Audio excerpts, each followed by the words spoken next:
hello' নমস্কাৰ welcome to the concept card কি খবৰ আপোনালোকৰ আশা কৰিছোঁ সকলোৰে ভাল আমি APSC এক্সামৰ বাবে প্ৰয়োজনীয় এখন important book the history of Assam by Priyam Goswami বুকখন এক্সপ্লেইন কৰি আছোঁ ইয়াতে তাৰে আজি চেপ্টাৰ 2 পাৰ্ট 3 আৰু আজিৰ টপিক হৈছে David squats judicial reforms Yandabo সন্ধি স্বাক্ষৰিত হোৱাৰ পিছত আৰু মানসকলক খেদি পঠিওৱাৰ পিছত যিটো এটা অৰাজকতাৰ পৰিস্থিতি সৃষ্টি হৈছিল তেনে অৱস্থাত ডেভিড স্কটে আহি অসমৰ ন্যায় ব্যৱস্থাত কি সুধৰণি আনিলে বৰফুকন ৰাজখোৱা আৰু অন্যান্য ইম্পৰ্টেণ্ট ব্যক্তিসকলক কি দায়িত্ব দিয়া হৈছিল অসমৰ কোনবোৰ অঞ্চলত ন্যায়ালয় বা আদালতবোৰ স্থাপন কৰা হৈছিল অপৰাধীবোৰক কেনেকৈ শাস্তি দিয়া হৈছিল এনেকৈ আৰু বিভিন্ন বিষয় আমি আলোচনা কৰিম আজিৰ এইটো ভিডিঅ'ত অসমৰ মডাৰ্ণ হিষ্ট্ৰীৰ বাবে এখন ষ্টেণ্ডাৰ্ড বুক হয় ফৰ APSC এক্সামছ আপোনাৰ ফাউণ্ডেশ্যন বিল হোৱাৰ লগতে বহুতখিনি ফেক্সুৱেল ইনফৰমেশ্যনো কভাৰ হৈ যায় ইয়াৰ লগতে SL বৰুৱাও আছে আমি সেইখনো আলোচনা কৰিম আগন্তুক দিনত আৰু যিমানখিনি ষ্টেণ্ডাৰ্ড বুক আছে ফৰ এভৰি ছাবজেক্ট আমি গোটেইখিনি আলোচনা কৰিম আৰু আমাৰ কাৰেণ্ট এফেয়াৰ্ছৰ ক্লাছেছবোৰো আহি আছে উইকলি আৰু কেৱল ৰিভিজনৰ বাবেও আমাৰ ডেডিকেটেড সিৰিজ থাকিব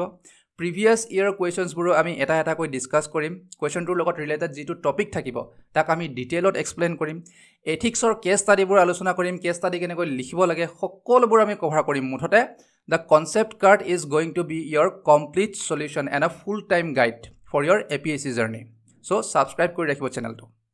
চ' ইতিমধ্যে আমাৰ চেপ্টাৰ 1 কমপ্লিট হৈছে তাৰ লগতে চেপ্টাৰ 2 পাৰ্ট 1 আৰু পাৰ্ট 2 আমি ডিছকাছ কৰিলোঁ য'ত আমি ডেভিড স্কটৰ এপইণ্টমেণ্ট আৰু তেখেতক কি দায়িত্ব অৰ্পণ কৰা হৈছিল সেয়া চালোঁ আৰু তেওঁৰ ৰাজহ ব্যৱস্থাত কি পৰিৱৰ্তন আনিলে বা আনিব চেষ্টা কৰিছিলে সেয়াও ডিছকাছ কৰিলোঁ আজি আমি তেখেতে ন্যায় ব্যৱস্থা বা জুডিচিয়াৰী ছিষ্টেম শক্তিশালী আৰু এফেক্টিভ কৰিবৰ বাবে কি কৰিলে সেয়া আলোচনা কৰিম অ'কে নাও ডেভিড স্কটে বিশ্বাস কৰিছিল যে ন্যায় বা জাষ্টিছ সকলোৰে বাবে এক্সেচিবল হ'ব লাগে সকলোৱে ন্যায় লাভ কৰিব লাগে কোনো ধৰণৰ কষ্টৰ সন্মুখীন নোহোৱাকৈ কিন্তু একেটা সময়তে তেওঁ পুৰণি যিবোৰ ন্যায় ব্যৱস্থা বা প্ৰতিষ্ঠান আছিলে আহোমৰ সময়ৰ যিবোৰ জুডিচিয়েল ইনষ্টিটিউশ্যনছ আছিলে তাক ডিছমেণ্টেল কৰিব বিচৰা নাছিল সেই পুৰণি জুডিচিয়েল ইনষ্টিটিউশ্যনছবোৰৰ আধাৰতে তেওঁ স্থানীয় নীতি নিয়মৰ ভিত্তিত নতুন ন্যায় ব্যৱস্থাৰ প্ৰতিষ্ঠা কৰিব বিচাৰিছিল সেইটো তেওঁৰ বাবে বহুত চেলেঞ্জিং আছিলে তাৰ বাবে তেখেতে পোনপ্ৰথমে এটা বহুত সৰল কিন্তু শক্তিশালী পদক্ষেপ এটা ল'লে আদালতত যাতে আবেদনকাৰীসকলে কোনো ধৰণৰ এক্সট্ৰা খৰচ পাতি নকৰাকৈ স্বাধীনভাৱে আবেদন দাখিল কৰিব পাৰে তাৰ বাবে তেখেতে কাছাৰীত এটা ডাঙৰ আবেদন বাকচ বা এটা পেটিশ্যন বক্স ৰখাৰ সিদ্ধান্ত ল'লে কাছাৰী আছিল মূলতঃ জিলাৰ কাৰ্যালয় বা আদালতৰ ভৱন য'ত ন্যায় ব্যৱস্থাৰ আনুষ্ঠানিক কাম কাজ আৰু শুনানি প্ৰক্ৰিয়াবোৰ পৰিচালনা কৰা হৈছিল যিকোনো ব্যক্তি ধনী দুখীয়া সকলোৱে কোনো ফিজ বা মাচুল নিদিয়াকৈ এই পেটিশ্যন বাকচত নিজৰ অভিযোগ পত্ৰ দাখিল কৰিব পাৰিছিল ইয়াৰ পৰা এইটো নিশ্চিত কৰা হৈছিল যাতে ৰাজ্যত ফ্ৰীডম অফ পেটিশ্যনিঙৰ এটা ব্যৱস্থা থাকে কিন্তু ইয়াতে এটা চৰ্ত আছিল এটা কণ্ডিশ্যন আছিল যে আবেদন পত্ৰবোৰ কিন্তু 30 লাইনৰ ভিতৰত হ'ব লাগিব মানে বুজি পাইছেনে আমাৰ যেনেকৈ মেইনছত ৱৰ্ড লিমিট থাকে 150 পৰা 250 ৱৰ্ডৰ ভিতৰত আমি লিখিব লাগে এনচাৰ্ছবোৰ ইয়াত আবেদন পত্ৰবোৰ 30 লাইনৰ ভিতৰত লিখি জমা দিব লাগিব ইয়াৰ লগতে তেখেতে আৰু এটা বহুত গুৰুত্বপূৰ্ণ কাম কৰিলে যে ন্যায় ব্যৱস্থাৰ সকলো কাম কাজ আবেদনৰ পৰা শুনানি প্ৰক্ৰিয়ালৈ যিবোৰ লিখা মেলাৰ কাম সেয়া অসমীয়া বা বাংলা ভাষাত লিখা হৈছিল যাতে মানুহে সহজে আয়ত্ত কৰিব পাৰে সহজে বুজিব পাৰে যে তেওঁলোকৰ ওপৰত কেনে ধৰণৰ এটা ন্যায় ব্যৱস্থা লাগু কৰা হৈছে সো পেটিশ্যন বক্স হৈ গ'ল নেক্সট এতিয়া স্কটে আপাৰ আছামৰ ফালৰ পৰা আৰম্ভ কৰিব য'ত তেওঁ ব্ৰিটিছ প্ৰশাসনৰ সৈতে অসমীয়া পৰম্পৰা মিহলি কৰি এটা নতুন ব্যৱস্থাৰ গঢ় দিলে তাত চিভিল কেছৰ বাবে নাও চিভিল কেছ হৈছে বেছিকেলি য'ত মাটি বাৰী সম্পত্তিক লৈ বা ধাৰ ঋণ ইত্যাদি বা উত্তৰাধিকাৰীৰ মাজত যিবোৰ বিবাদ থাকে সেয়া যেতিয়া কোৰ্টত গৈ পায় সেইটো হ'ব চিভিল কেছ ইয়াত মাৰ্ডাৰ চুৰি বা লুটপাট সেইবোৰ নাথাকে সেইবোৰ ক্ৰিমিনেল কেছ হৈ যাব য'ত এটা অপৰাধ জড়িত হৈ থাকে আইন শৃংখলাৰ বিৰুদ্ধে চ' চিভিল কেছৰ বাবে স্কটে চন্দ্ৰকান্ত সিংহৰ ব্ৰাদাৰ ইন ল লম্বুদৰ বৰফুকনক নিযুক্তি দিলে সহ পৰিচালক হিচাপে তেখেতে কাৰ লগত কাম কৰিব আপাৰ আছামৰ ৰাজহ বিভাগৰ মুৰব্বী জনাৰ্দন বৰবৰুৱাৰ লগত আমি লাষ্ট ক্লাছত জনাৰ্দন বৰবৰুৱাৰ বিষয়ে পঢ়িছিলোঁ চ' আপাৰ আছামৰ চিভিল কেছবোৰৰ বাবে এতিয়া ৰাজহ বিভাগৰ মুৰব্বী জনাৰ্দন বৰবৰুৱাৰ লগত লম্বুদৰ বৰফুকনকো নিযুক্তি দিলে সহ পৰিচালক হিচাপে আপোনালোকে হয়তো দেখিছে এতিয়াও চাৰ্কল অফিচৰ হেড যিজন ৰাজহ চক্ৰ বিষয়া তেখেতে মাটি বাৰী বা তেনেকুৱা বিবাদবোৰত এতিয়াও হিয়াৰিং দিয়ে আপোনালোকে যদি APSC ক্ৰেক কৰি এই বিভাগত ALRS ডিপাৰ্টমেণ্টত যদি এপইণ্টমেণ্ট লাভ কৰে আপোনালোকেও এই কাম কৰিব লাগিব বাৰু ঠিক আছে আৰু যিবোৰ সৰু সৰু কেছ যিবোৰ ইমান সিৰিয়াছ নহয় মাইনৰ কেছ সেইবোৰ লম্বুদৰ বৰফুকন বা জনাৰ্দন বৰবৰুৱাৰ দৰে উচ্চ পদত থকা বিষয়াসকলৰ ওচৰত নাযায় ইয়াৰ পৰিৱৰ্তে মাইনৰ কেছবোৰ সুৰাশ্ৰী পঞ্চায়তে চোৱা চিতা কৰিছিল নাও সুৰাশ্ৰী পঞ্চায়ত আছিল এটা কাউন্সিল এটা পৰিষদ য'ত আগৰ যিবোৰ পণ্ডিত আছিলে আহোমৰ সময়ত তেওঁলোকৰ দ্বাৰা গঠিত এটা কাউন্সিল এই পণ্ডিতসকল আছিল শিক্ষিত লোক তেওঁলোকে আহোম ৰজাৰ অধীনত কাম কৰিছিল আৰু স্থানীয় বিবাদবোৰ ডিসপিউটবোৰ পৰম্পৰাগতভাৱে সমাধান কৰিছিল কি নাম সুৰাশ্ৰী পঞ্চায়ত কি চাব এতিয়া তেওঁলোকে মাইনৰ কেছবোৰ ইয়াৰ উপৰি যিবোৰ ক্ৰিমিনেল কেছ আছিল যেনে চুৰি হিংসা বা হত্যাৰ দৰে আইন শৃংখলাৰ বিৰুদ্ধে যিবোৰ অপৰাধ সেইবোৰৰ দায়িত্ব সাধাৰণতে জুনিয়ৰ কমিছনাৰ এজনৰ ওপৰত আছিল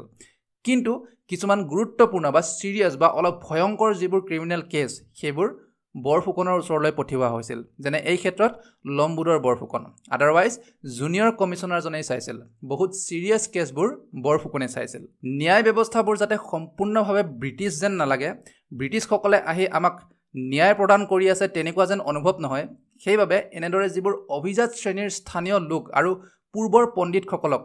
এই নতুন ব্যৱস্থাত বিভিন্ন দায়িত্ববোৰ দি জড়িত ৰাখিছিল এতিয়া এই দায়িত্ববোৰৰ লগতে বৰফুকনক কিছুমান জুডিচিয়েল পাৱাৰ বা ন্যায়িক ক্ষমতাও প্ৰদান কৰা হৈছিল তেওঁ অপৰাধীবোৰক তেওঁলোকৰ অপৰাধৰ আধাৰত যে কিমান সিৰিয়াছ ক্ৰাইম কৰিছে তাৰ আধাৰত কিছুমান শাস্তিও দিব পাৰিছিল পানিশমেণ্ট নাও কেনেকুৱা ধৰণৰ পানিশমেণ্ট দিব পাৰিছিল বৰফুকনে এটা আছিল চাবুকেৰে 30 বাৰ কোবোৱাৰ শাৰীৰিক শাস্তি 30 বাৰ কোবাব ইয়াৰ উপৰি 6 মাহলৈ কাৰাদণ্ড বা 50 টকা পৰ্যন্ত জৰিমনা আৰোপৰ ক্ষমতাও বৰফুকনৰ হাততে আছিল যি তেতিয়াৰ সময়ত এটা যথেষ্ট ডাঙৰ পৰিমাণ আছিল আৰু যিবোৰ সিৰিয়াছ অফেন্সেছ যিবোৰ বহুত ভয়ংকৰ অপৰাধ আছিল আমি যে কৈছিলোঁ বৰফুকনজনে চাইছিল তাত বৰফুকনজনক সহায় কৰিছিল এটা জুৰিয়ে নাও জুৰি হৈছে এটা বিশিষ্ট জ্ঞানী বুদ্ধিজীৱী আৰু পণ্ডিতসকলৰ এটা গ্ৰুপ আৰু এই গ্ৰুপটোৰ সভাপতিত্ব কৰিছিল বৰফুকনজনে আৰু তেওঁলোকে যি বিচাৰ কৰে বা যি জাজমেণ্ট দিয়ে তেওঁলোকে তাক কিন্তু পুনৰ আকৌ এবাৰ ৰিভিজন বা নিৰীক্ষণ কৰিছিল কমিছনাৰজনে যেনে এই ক্ষেত্ৰত ডেভিড স্কটে সো যদিও অসমীয়া যিবোৰ বিষয়া আৰু স্থানীয় যিবোৰ জুৰি মেম্বাৰ যদিও তেওঁলোকৰ হাতত ৰাইজে দেখাকৈ অলপ ক্ষমতা আছিলে কিন্তু ন্যায়ৰ চূড়ান্ত নিয়ন্ত্ৰণ ব্ৰিটিছসকলৰ হাততে আছিল ফাইনেল ভাৰ্ডিক্ট ব্ৰিটিছসকলে দিয়ে বিশেষকৈ যিবোৰ বহুত সিৰিয়াছ ক্ৰাইম আছিলে কিন্তু লোৱাৰ আসামত ব্যৱস্থাবোৰ অলপ ডিফাৰেণ্ট অলপ বেলেগ আছিল ইয়াতে আমি এইটো মনত ৰাখিব লাগিব যে ব্ৰিটিছসকলে সংশোধনী কৰি গৈ আছে পুৰণি সিস্টেমবোৰক পৰিৱৰ্তন কৰি গৈ আছে এতিয়া আপোনালোকে ক'ব সেইটোতো জানোই সেয়াই পঢ়ি আছো আমি কিয় কৈছো কাৰণ আহোমৰ সময়ত লোৱাৰ আসামৰ ভাইসৰয় যিজন ভাইসৰয় অফ গুৱাহাটী সেয়া আছিল বৰফুকন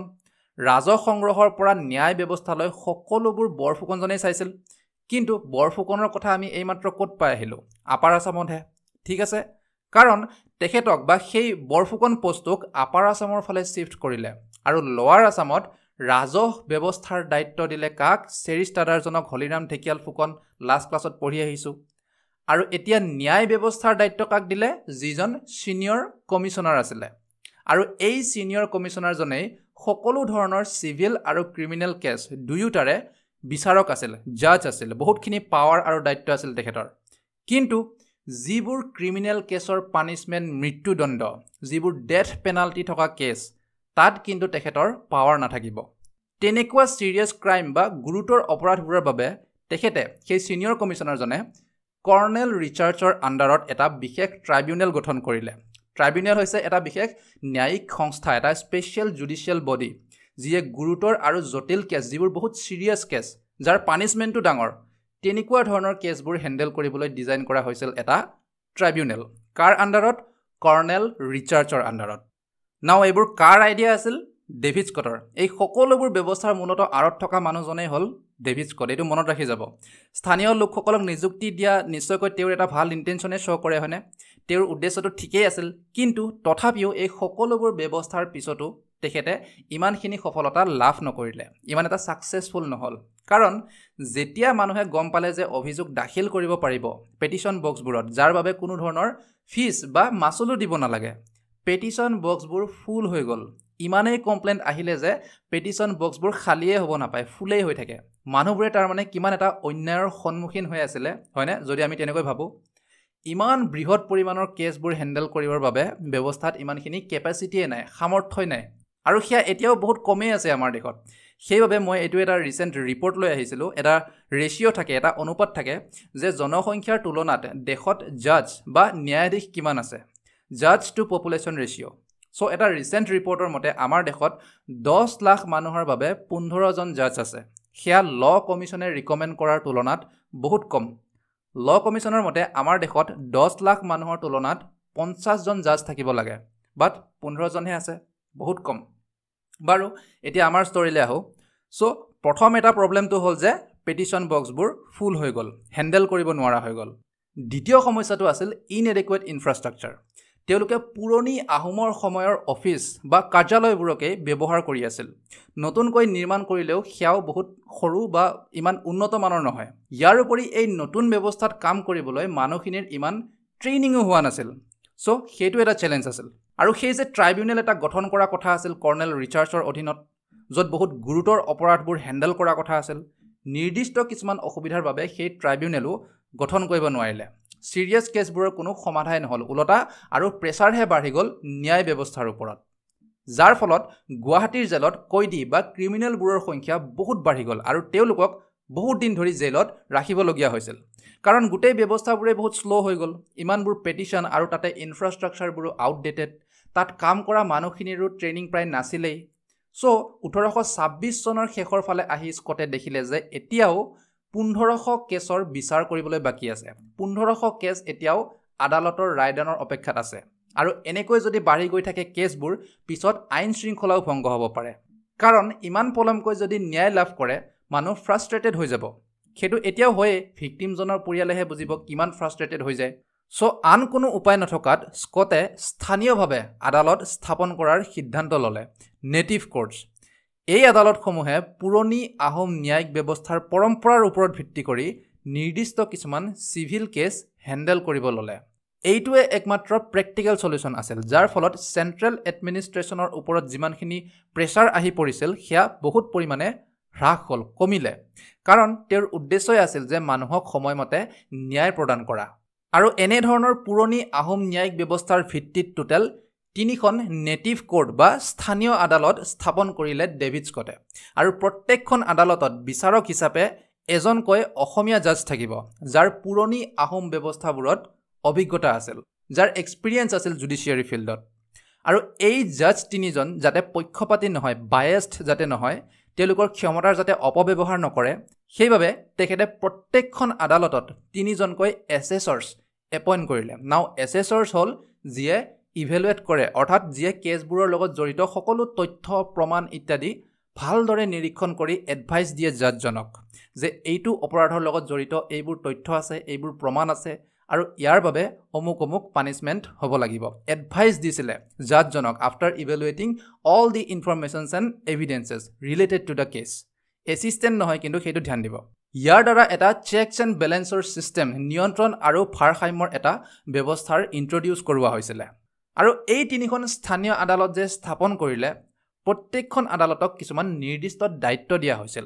সিস্টেমবোৰ অলপ বেলেগ বেলেগ আছিল প্ৰত্যেক 3খন আদালতৰে প্ৰথম আদালতৰ নেতৃত্বত আছিল এজন ৰাজখোৱা এজন অসমীয়া বিষয়া যাৰ পৰম্পৰাগতভাৱে আহোমৰ সময়ৰ পৰাই প্ৰশাসনিক আৰু সামৰিক কাম-কাজৰ এক্সপিৰিয়েন্স আছিল ইয়াত অৰ্থাৎ এই প্ৰথম আদালতত সেইবোৰ সিভিল কেছৰ বিচাৰ কৰা হৈছিল য'ত 150 টকাতকৈ বেছি এমাউণ্ট জড়িত নহয় অৰ্থাৎ যিবোৰ সৰু সৰু ডিসপিউট থাকে মাটি বাৰীক লৈ খা সম্পত্তিক লৈ ধাৰ ঋণক লৈ যাৰ মূল্য 150 টকাতকৈ কম সাপোজ 100 টকাৰ বাবে দুইজন মানুহৰ মাজত কাজিয়া হৈ গ'ল সেই কেছ তেতিয়া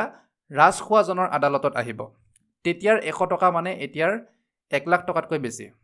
নেক্সট দ্বিতীয় আদালত আছিল এজন বৰফুকনৰ অধীনত এই আদালতে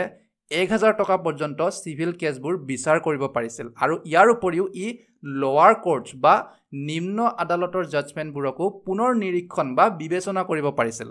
তাৰ জাজমেণ্টবোৰক সংশোধন কৰিব পাৰিছিল তাৰ পিছত তৃতীয় আদালত কাৰণ 3খন আদালত স্থাপন কৰিছিল নহয় তৃতীয় আদালতো এজন বৰফুকনকেই নিযুক্তি দিলে জাজ হিচাপে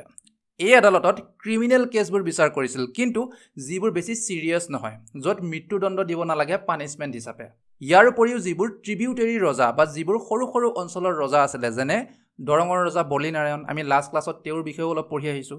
আৰু তেওঁৰ লগতে যিবোৰ ৰাজহ বিভাগৰ মুৰব্বী আছিল চেৰিষ্টাদাৰ চৌধুৰী ইত্যাদি তেওঁলোকেওতো বিচাৰ কৰিছিল হিয়াৰিং দিছিল চ' তেনেধৰণৰ জাজমেণ্টবোৰকো পুনৰ বিচাৰ বিবেচনা কৰিব পাৰিছিল ইয়াত অৰ্থাৎ তৃতীয় যিখন আদালতৰ কথা পাতি আছোঁ আমি চ' এনেকৈ তিনিতৰপীয়া এটা ন্যায় ব্যৱস্থাৰ জৰিয়তে স্কটে জুডিচিয়েল পাৱাৰসমূহ স্পষ্টভাৱে ডিষ্ট্ৰিবিউট কৰি দিছিল বেলেগ বেলেগ দায়িত্বৰ সৈতে এতিয়া যিবোৰ কেছ যিটো লেভেলত বিচাৰ কৰিব লাগে ঠিক তেনেকুৱাই ব্যৱস্থাবোৰ স্থাপন কৰিলে কিন্তু হেডকোৱাৰ্টাৰত মুখ্য কাৰ্যালয় যিটো আছিল তাত এতিয়াও বহুতখিনি প্ৰেছাৰ আছিলে বহুত ভিৰ এতিয়াও তিনিখন স্থানীয় আদালত স্থাপন কৰাৰ পিছতো চ' এই ভিৰ কমাবলৈ সাধাৰণ মানুহে যাতে আৰু সহজে তেওঁলোকৰ ওচৰতেই যাতে ন্যায় ব্যৱস্থাবোৰ লাভ কৰে দূৰ দূৰ অঞ্চল যাবলগীয়া নহয় তাৰ বাবে স্কটে নগাঁও কলিয়াবৰ আৰু চাৰদুৱাৰত মফিউজেল পঞ্চায়ত স্থাপন কৰিলে মফিউজেল ৱৰ্ডটো ব্ৰিটিছসকলে ইউজ কৰিছিল প্ৰেচিডেঞ্চি টাউনছবোৰ যেনে কলকাতা বম্বে আৰু মাদ্ৰাছ বা ব্ৰিটিছসকলে কাম কাজ কৰা মুখ্য কেন্দ্ৰীয় অঞ্চলৰ বাহিৰে বাকী যিবোৰ অঞ্চল আছিল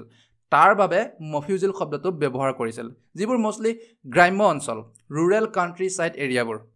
চ' ক'ত স্থাপন কৰিলে মফিউজেল পঞ্চায়ত নগাঁও কলিয়াবৰ আৰু চাৰদুৱাৰত ইয়াৰ এটা বিশেষত্ব আছিল যে ইয়াৰ সদস্যসকলক স্থানীয় মানুহে প্ৰত্যক্ষভাৱে নিৰ্বাচন কৰিব পাৰিছিল the members of this mofussil panchayats were elected by the local people আৰু এই মেম্বাৰসকলক কেইজনমান পাইকো দিয়া হৈছিল পুৰস্কাৰ হিচাপে বা তেওঁলোকে যি কাম কৰিছিল তাৰ বিনিময়ত পাইক কেইজনমান দান দিয়া হৈছিল আৰু এই মফিউজেল পঞ্চায়তবোৰে যিবোৰ সৰু সৰু আদালতেই আছিল চিভিল কেছ আৰু সৰু সুৰা ক্ৰিমিনেল কেছবোৰ বহুত পৰিমাণে কমাই দিলে হেডকোৱাৰ্টাৰৰ বাবে কাৰণ এইবোৰ কেছ জমা হৈ ফুল হৈ গৈছিল হেডকোৱাৰ্টাৰত কিন্তু সময়ৰ সৈতে আৰু এটা চেলেঞ্জ আহিল মৃত্যুদণ্ডৰ দৰে শাস্তিৰ লগত জড়িত গুৰুতৰ অপৰাধৰ সংখ্যা কেপিটেল অফেন্সেছবোৰ বাঢ়িব ধৰিলে ৰাজ্যত চ' এনেধৰণৰ বাঢ়ি যোৱা গুৰুতৰ অপৰাধৰ বাবে এটা শক্তিশালী ন্যায়িক ব্যৱস্থাৰ তাৎক্ষণিকভাৱে প্ৰয়োজন হ'ল চ' তাৰ বাবে ডেভিড স্কটে কলিকতাৰ অথৰিটিক অনুৰোধ কৰিলে ৰিকুৱেষ্ট কৰিলে যে লোৱাৰ আছাম অঞ্চলটোক কলিকতাৰ নিজামত আদালতৰ ন্যায় ক্ষেত্ৰৰ অধীনলৈ আনিব লাগে বা আমি এনেকৈও বুজিব পাৰোঁ যে কলিকতাৰ নিজামত আদালতে তেওঁলোকৰ ন্যায় ব্যৱস্থাত লোৱাৰ আছাম অঞ্চলটোকো অন্তৰ্ভুক্ত কৰক নিজামত আদালত আছিল বেংগলৰ উচ্চতম ন্যায়ালয় স্পেচিয়েলি ক্ৰিমিনেল কেছবোৰৰ বাবে অবভিয়াছলি ব্ৰিটিছসকলৰে আছিল বহুত ভয়ংকৰ ক্ৰিমিনেল কেছবোৰৰ বিচাৰ বিবেচনা কৰাৰ ক্ষমতা আছিল চ' স্কটে লোৱাৰ আছামকো তাত ইনক্লুড কৰিবৰ বাবে ৰিকুৱেষ্ট কৰিলে নিজামত আদালতত কিন্তু যিহেতু কলিকতাৰ অথৰিটিয়ে ডিচিশ্যন লোৱাত বহুত পলম কৰি আছিল চ' তাৰ বাবে স্কটে অসমতেই এটা নতুন সংস্থা গঠনৰ অনুমতি বিচাৰিলে যাক বাৰ পঞ্চায়ত বুলি কোৱা হয় আৰু এই বাৰ পঞ্চায়তত তিনিজন এক্সপিৰিয়েঞ্চ থকা অসমীয়া জাজ থাকিব আৰু তেওঁলোকক দুজন পণ্ডিতে যাৰ নীতি নিয়মবোৰৰ বিষয়ে যথেষ্ট জ্ঞান আছিল আৰু 6জন এছেছৰ্ছ যিয়ে নিৰীক্ষণ কৰিছিল সকলো প্ৰমাণ তথ্য ইত্যাদি তেওঁলোকে সহায় কৰিব চ' ক্ৰিমিনেল কেছবোৰ বাঢ়ি গৈ আছিল স্কটে ৰিকুৱেষ্ট কৰিলে লোৱাৰ আছামক নিজামত আদালতৰ অন্তৰ্ভুক্ত কৰাত কিন্তু ডিচিশ্যন লোৱাত পলম হ'ল স্কটে দ্বিতীয় প্ৰস্তাৱ হিচাপে বাৰ পঞ্চায়ত গঠন কৰাৰ অনুমতি বিচাৰিলে বাৰ পঞ্চায়তত থাকিব 3জন অসমীয়া জাজ তেওঁলোকক সহায় কৰিব 2জনকৈ পণ্ডিত আৰু 6জনকৈ পৰীক্ষা নিৰীক্ষা কৰা মানুহে এছেছৰ্ছ ঠিক আছে আৰু পলমকৈ হ'লেও অৱশেষত কলিকতাৰ অথৰিটিয়ে সিদ্ধান্ত ল'লে যে নিজামত আদালতৰ জুৰিছডিকশ্যন বা যিটো জুডিচিয়েল পাৱাৰ সেয়া লোৱাৰ আছামলৈ সম্প্ৰসাৰণ কৰাটো প্ৰিমেচিয়ৰ এণ্ড ইনএক্সপিডিয়েণ্ট অৰ্থাৎ এতিয়াই সঠিক সময় নহয় এইটো আৰু তাৰ লগতে বহুত অসুবিধাজনকো হ'ব তেওঁলোকৰ মতে এই অঞ্চল নিজামত আদালতৰ দৰে এখন উচ্চ স্তৰৰ আদালতৰ অধীনত আহিবলৈ এতিয়াও ৰেডি নাছিল তাৰ পৰিৱৰ্তে তেওঁলোকে স্কটৰ যিটো দ্বিতীয় প্ৰস্তাৱ আছিল বাৰ পঞ্চায়ত স্থাপন কৰাৰ প্ৰস্তাৱটো তাক সমৰ্থন কৰিলে ডেভিড স্কটৰ ন্যায় ব্যৱস্থাৰ বাবে স্থানীয় ট্ৰাইব্যুনেলবোৰক ৰিভাইভ কৰা বা পুনৰ উজ্জীৱিত কৰাৰ যিটো প্ৰচেষ্টা কলিকতাৰ অথৰিটিয়ে তাক বহুত সঁহাৰি জনালে এপ্ৰিচিয়েট কৰিলে সকলো ধৰণৰ চিভিল কেছবোৰ সৰু সুৰা ক্ৰিমিনেল কেছবোৰ আৰু ন্যায় ব্যৱস্থাৰ বিভিন্ন স্তৰত স্থানীয় জাজ পণ্ডিত পৰীক্ষক নিৰীক্ষকসকল মফিউজেল পঞ্চায়তৰ ইলেক্টেড মেম্বাৰ্ছসকল চ' তেনেকুৱা স্থানীয় লোকসকলক ব্যৱহাৰ কৰাৰ ফলত প্ৰশাসনৰ ওপৰত থকা বুজাবোৰটো কমিলেই তাৰ লগতে অসমীয়া মানুহৰ বাবে ন্যায় ব্যৱস্থাক অধিক গ্ৰহণযোগ্য কৰি তুলিলে আৰু অৱশেষত 1828 চনত চৰকাৰে বাৰ পঞ্চায়ত স্থাপনৰ বাবে স্কটক অনুমতি দিলে এপ্ৰুভ কৰিলে কিন্তু পাৰ্মানেণ্টলি নহয় কেৱল এটা অস্থায়ী এটা টেম্পৰেৰী ব্যৱস্থা হিচাপেহে আৰু তাতো কিছুমান কণ্ডিশ্যন আছিল যে বাৰ পঞ্চায়তৰ কাম কাজবোৰক আৰু ইয়াৰ বিচাৰ বিবেচনাবোৰক কিন্তু তদাৰক কৰিব আপাৰ আছামৰ পলিটিকেল এজেণ্ট আৰু লোৱাৰ আছামৰ এছিষ্টেণ্ট কমিশ্যনাৰ দুয়োজনে অৰ্থাৎ বাৰ পঞ্চায়তত অসমীয়া জাজসকলে যিয়ে জাজমেণ্ট নিদিয়ক কিয় তথাপিও তেওঁলোকৰ ওপৰতো দুজন ব্ৰিটিছ বিষয়া থাকিব নজৰ ৰাখিবলৈ আপাৰ আছামৰ পলিটিকেল এজেণ্ট আৰু লোৱাৰ আছামৰ এছিষ্টেণ্ট কমিশ্যনাৰ আৰু অতি গুৰুতৰ অপৰাধৰ ক্ষেত্ৰত চিৰিয়াছ ক্ৰাইমবোৰত বাৰ পঞ্চায়তে জাজমেণ্ট দিব নোৱাৰিব তাক হস্তান্তৰ কৰিব লাগিব কমিশ্যনাৰজনৰ ওচৰলৈ যাৰ হাতত প্ৰয়োজন হ'লে মৃত্যুদণ্ডৰ দৰে শাস্তি দিয়াৰ ক্ষমতাও আছিল চ' আল্টিমেটলি যিটো ডিচিশ্যন যিটো আল্টিমেট পাৱাৰ সেয়া সদায় ব্ৰিটিছসকলৰ হাততেই আছিল ডেভিড স্কটৰ ন্যায় ব্যৱস্থাত অনা এই ৰিফৰ্মছবোৰ এটা ইউনিক এক্সপেৰিমেণ্ট আছিল তেওঁ এই ৰিফৰ্মছবোৰক মূলতঃ পশ্চিমীয়া ধাৰণাৰ ভিত্তিত গঢ় দিছিল পেটিশ্যন দাখিল কৰা সমগ্ৰ অঞ্চলত কেইবাখনো আদালত স্থাপন কৰা চেকছ এণ্ড বেলেঞ্চ এটা মেইনটেইন কৰি ৰখা এইবোৰ ৱেষ্টাৰ্ণ আইডিয়াছ বা ৱেষ্টাৰ্ণ কনচেপ্ট ৰূপায়ণ কৰিছিল কিন্তু তাৰ বাবে ব্যৱহাৰ কৰিছিল স্থানীয় সংস্থা আৰু প্ৰতিষ্ঠানবোৰক এটা ইউনিক এক্সপেৰিমেণ্ট কিন্তু যদিও ইমান পাৰফেক্ট নাছিলে সেই সময়ৰ পৰিস্থিতি আৰু কোনো ধৰণৰ উন্নত ইনফ্ৰাষ্ট্ৰাকচাৰ নথকাৰ পিছতো কাৰণ মানসকলক খেদি ব্ৰিটিছসকলে জাষ্ট এণ্ট্ৰি কৰিছেহে তেওঁলোকে যি আগন্তুক দিনত শাসন কৰিব তাৰ ব্যৱস্থাবোৰহে নিৰ্মাণ কৰি আছে তেনে পৰিস্থিতিটো ডেভিড স্কটে যিখিনি কৰিলে ন্যায় ব্যৱস্থাক এফেক্টিভ আৰু অধিক শক্তিশালী কৰাৰ যিটো তেওঁৰ প্ৰচেষ্টা য'ত জনা বুজা স্থানীয় লোকসকলকো তেওঁ ইনক্লুড কৰিলে অন্তৰ্ভুক্ত কৰিলে তাতকৈ আৰু বেছি আশাও কৰিব নোৱাৰি চ' ইমানেই আছিলে আজিৰ ক্লাছত আশা কৰিছোঁ ডেভিড স্কটে আমাৰ অসমত কৰা জুডিচিয়েল ৰিফৰ্মছবোৰৰ বিষয়ে আপোনালোকে বহু কথা জানিলে ইয়াৰ পিছত তেখেতে আৰক্ষী প্ৰশাসনৰ বাবে কি কি কাম কৰিলে আমি সেয়া আলোচনা কৰিম থাকিব এই গোটেই ছিৰিজটোত আমাৰ লগত আপোনালোকে অসমৰ আধুনিক ইতিহাসৰ বিষয়ে বহু কথা জানিব আৰু যোৱাৰ আগতে আপোনালোকৰ বাবে এটা কুৱেশ্যন আছিলে the title of the overall administrative head of the lower Assam region during the Ahom rule was আহোমৰ শাসনৰ সময়ত নিম্ন অসমৰ প্ৰশাসনিক মুৰব্বীজনৰ পদটোৰ নাম কি আছিলে ইয়াৰ শুদ্ধ উত্তৰ আপোনালোকে আমাৰ কমেণ্ট ছেকশ্যনত জনাব নহ'লে আমাৰ টেলিগ্ৰাম চেনেলটো লাভ কৰিব আৰু ভিডিঅ'বোৰৰ নটিফিকেশ্যন আৰু ক্লাছৰ পিডিএফৰ বাবে আমাৰ টেলিগ্ৰাম চেনেলটো আপোনালোকে জইন কৰি ল'ব এই QR কোডটো স্কেন কৰি বা ভিডিঅ' ডেছক্ৰিপশ্যনত থকা লিংকটো ক্লিক কৰি চ' থেংক ইউ এভৰিৱান জয় আই অসম জয় হিন্দ